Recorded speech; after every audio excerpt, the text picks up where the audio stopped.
Welcome to Expert Second Opinion, Current and Future Roles of Immunotherapy and Targeted Therapy in the Management of Advanced Gastroesophageal Cancers. These are excerpts from a meeting we had January 9th at the GI ASCO meeting in San Francisco. The meeting was moderated by Dr. Sam Klempner from the Massachusetts General Hospital in Boston, and faculty members included Drs. Jaffer Ajani from the MD Anderson Cancer Center in Houston, Dr. Rutika Mehta from the Weill Cornell Medical Center in New York City, and Dr. John Strickler from the Duke University in Durham, North Carolina. In the presentations of the meeting, first, Dr. Ajani talked about HER2-targeted approaches to advanced GE cancers. Then Dr. Strickler talked about targeting Claudin 18.2. Dr. Mehta talked about immunotherapy strategies in these patients. And Dr. Klempner finished up with a talk on other novel agents and strategies being considered in patients with these tumors. This is the second part of a four-part series focused on questions and cases that were collected from a survey of 50 community-based general medical oncologists. And to begin, Dr. Klempner started out presenting a case from the community.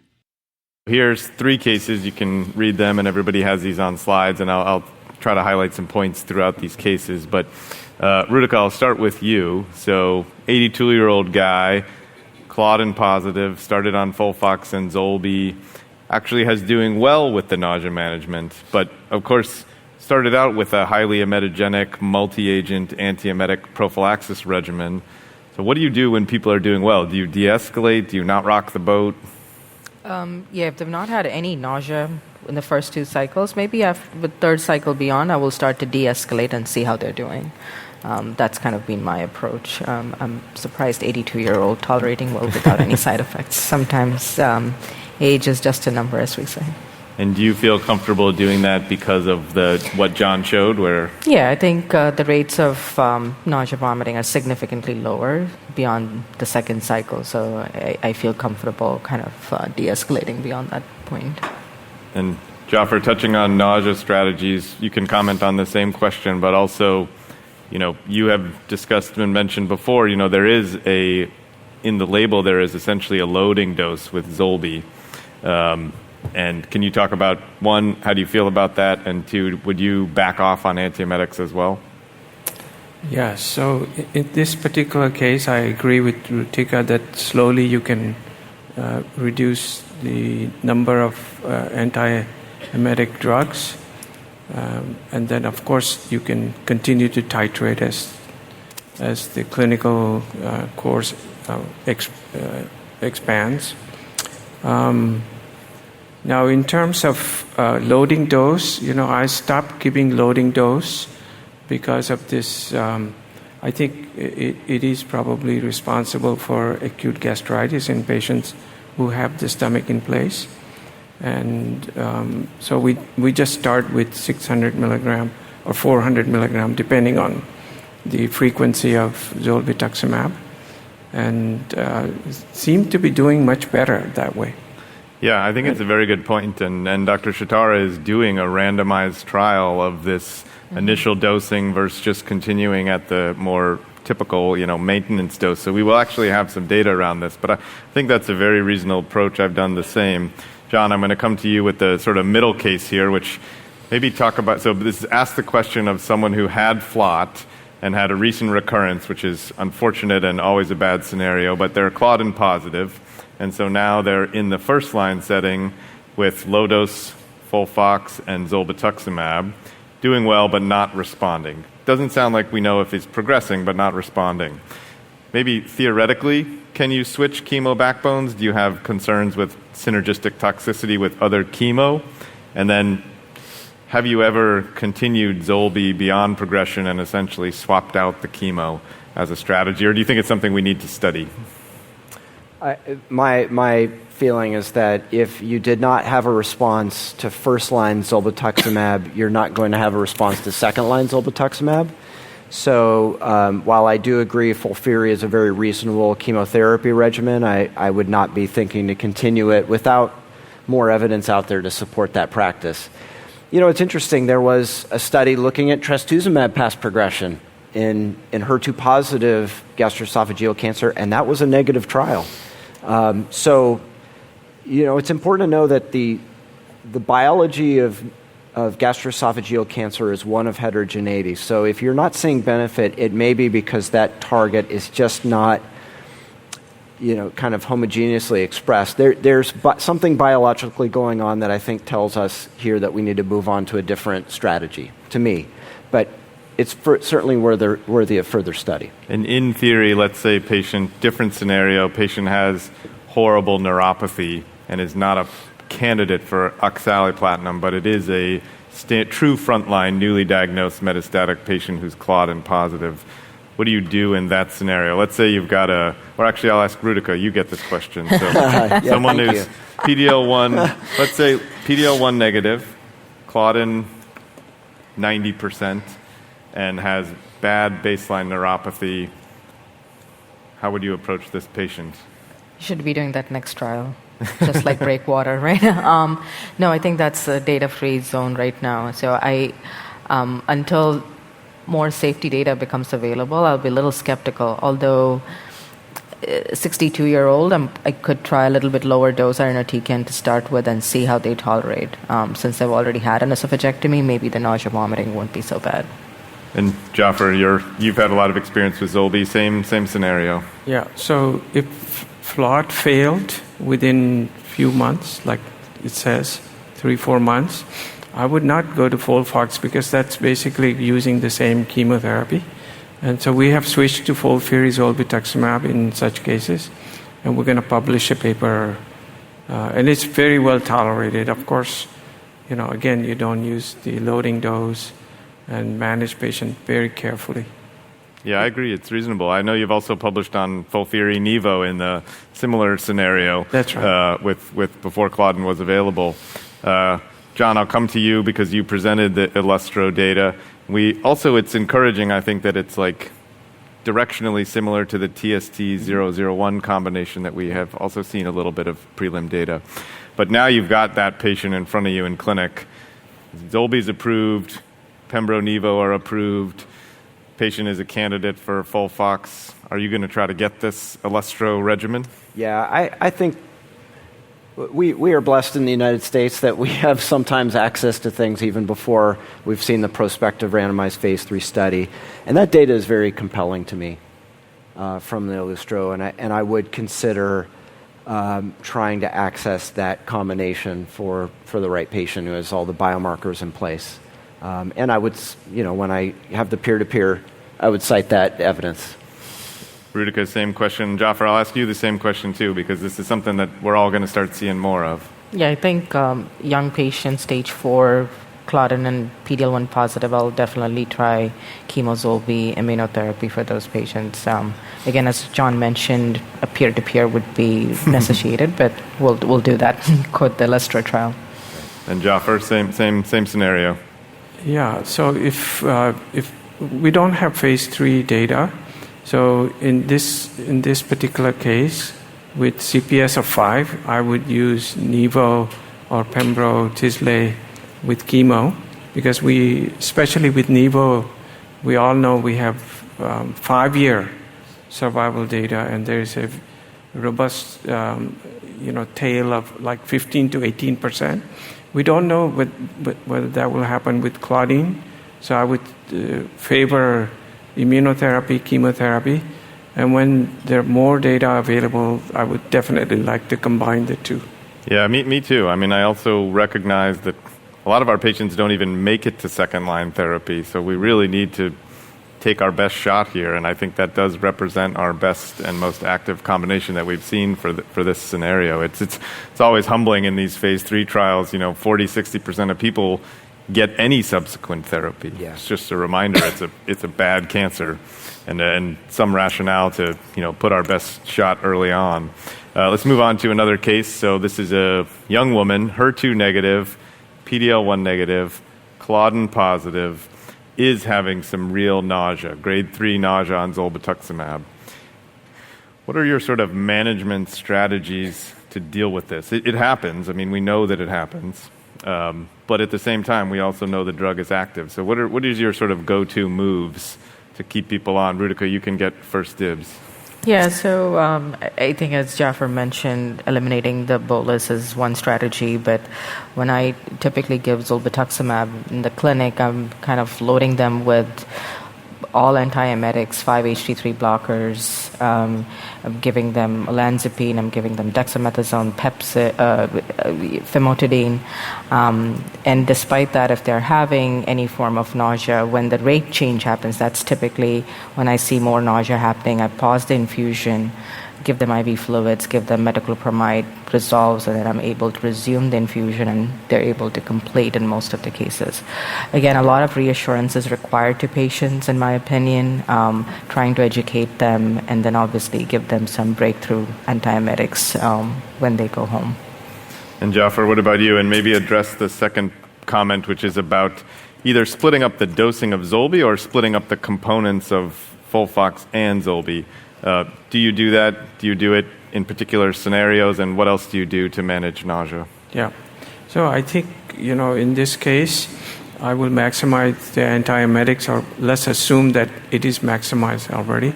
And Zolbi is causing significant nausea, vomiting.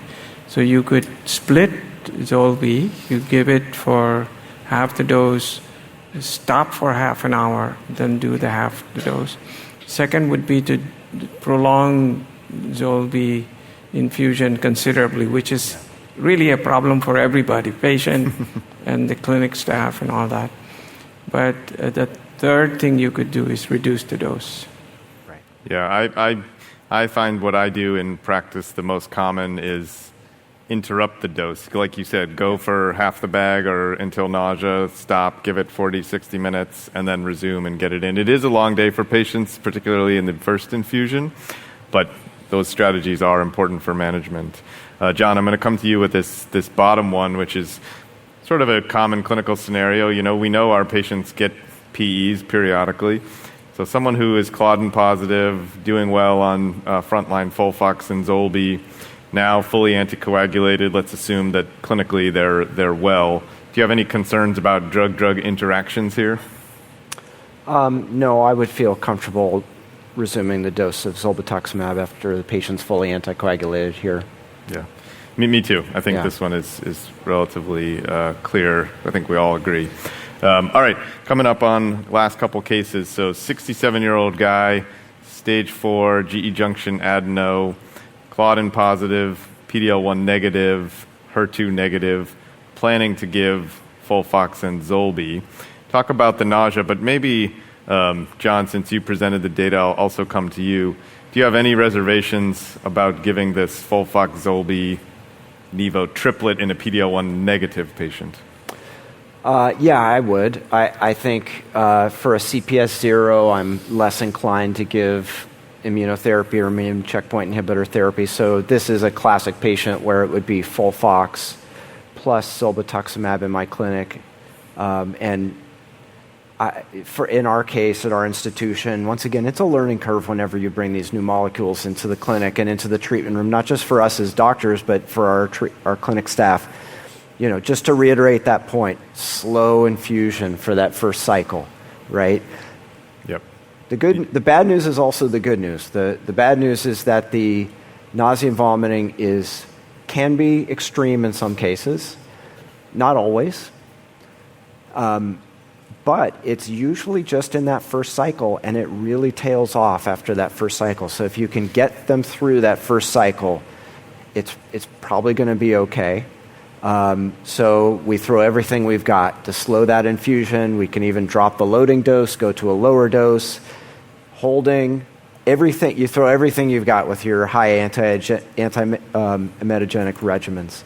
The other pearl that we discussed right before getting up here is the fact that if the patient has had a gastrectomy in the past, they also are much less likely to have that extreme nausea and vomiting. So those are also some pearls to keep in mind.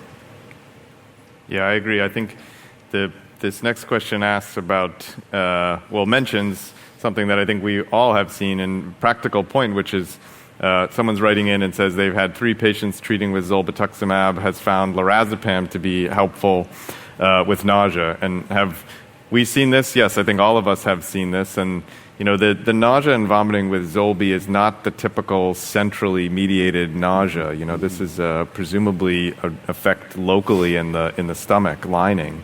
And I agree, lorazepam often does help, and people get anxious a little bit too, so there may be some component of rationale just to manage the longer day and the anxiety that comes with chemo. Because remember, these are patients who have new diagnoses. They've never had chemo before either. It's logical to be a little bit nervous coming into this. I want to move on to this next case, couple cases here. So diffuse type, Jaffer, I'm going to come to you with this one, but young patient, poorly differentiated diffuse type gastric, PD-L1 positive, CPS of 4, Claudin positive. Patient is quite symptomatic from their disease, and you need some cytoreduction in order to get their symptoms under control. Seeing the Elestro data now, like if everything's available to you, what are you going for in your most active systemic therapy here? Yeah, so I think Elestro is good information, but it's not changing standard of practice. So in this particular, I don't use immunotherapy unless CPS is 5 or greater, because we already have that data with particularly Nivo, and I think Pembro may be similar. So I would just use Zolbi plus chemo in this particular case. And maybe, Rutika, I'll come to you, and maybe just more broadly, like, when do you look at response rate to make clinical decisions? I mean, PFS and OS are, of course, the benchmarks that we look at when we're deciding on approvals and things. But if you're comparing chemo IO and chemo Zolbi, do you think of these with different response rates? I think so. If a patient is very sick, if you're concerned about gastric outlet obstruction, for example, then in those cases, I start with chemotherapy alone and then add on the biomarker-driven therapy. I agree to Jaffer's point that I was historically doing immunotherapy just with CPS 5 or more. But honestly speaking, the place that I practice, the majority of my colleagues are now having a lower threshold for immunotherapy treatment. So I've kind of reduced my cutoff at this time to 1. But again, in this acutely sick patient, I would first like to just start with chemotherapy before I add on more therapies onto it. Zolbetuximab, I would be a little concerned given the acuity of the illness, and how would I be able to differentiate between disease progression, rapid disease progression versus toxicity from the drug itself. So probably hold off on Zolbi.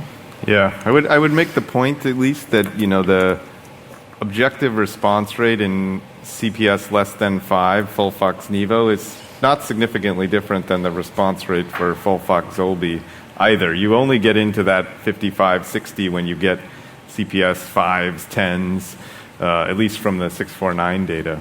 Jaffer, I'm going to come to you with this bottom case, which is about another young patient, metastatic gastric cancer with peritoneal disease. This case, you've got the full IHC HER2 3+, PD-L1 CPS 10, so high, and Claudin positive, and they're a candidate for everything. How do you, I guess this is a question about prioritization of biomarkers, and how do you think through that? Do you look at the hazard ratios, the absolute numbers across trials? That's right. So I think this is a increasing challenge in the clinic. When we test more biomarkers, you're going to have double positive, triple positive, and maybe more. So in this particular, you have to rank, and I would rank HER2 positivity as number 1, PD-L1 will be number 2, Claudin will be number 3. And this is just based on the maturity of different data. So this patient I will treat with Keynote 811 and hold off on targeting Claudin. And John, same to you, but let's say Zani is now available. And also, because the Horizon trial used Capox or 5-FU platinum, would you give FOLFOX with Zani typically? We saw that in the phase 2, but not in the phase 3. Yeah, I think that was done in the phase 3 study just for a practical matter of study execution. I do feel comfortable with the data generated out of the phase 2 with the FOLFOX backbone. Interestingly, and this is another very important point, that in that phase 2 experience, which was non-randomized with FOLFOX, one of the changes that was made was not just to institute the loperamide prophylaxis for the first 7 days. They also dropped the 5-FU bolus in part 2 of that study. And after dropping the 5-FU bolus from FOLFOX and putting in the loperamide prophylaxis, the response rate to FOLFOX and zanidatamab was 95%. So I feel comfortable using the FOLFOX backbone, but I would also strongly encourage anyone considering that to drop the 5-FU bolus, because I think the 5-FU bolus does not add much in the way of benefit and adds substantial toxicity. And Rutika, same question, but let's say, well, should we explore trials that do everything? Like, what if you just added the Zolbi on top of, say, Keynote 811? On top of Keynote 811? Yes, so you're giving everything. You're acting on every biomarker. You could try to do that, but as Jaffer pointed out, I think based on what we know about these biomarkers, I think HER2 becomes much more actionable than any other biomarkers here. Your one option could be, because again, we see HER2 loss as well in our patients. If they do have HER2 loss, then subsequent lines of therapy, and if they remain to be Claudin 18.2 positive, there are multiple Claudin agents in development which are also looking in the second line space, so that could be an opportunity for targeting Claudin. This concludes our program. Special thanks to our faculty, and thank you for listening. This is Dr. Neil Love for Expert Second Opinion, Current and Future Roles of Immunotherapy and Targeted Treatment in the Management of Advanced Gastroesophageal Cancers.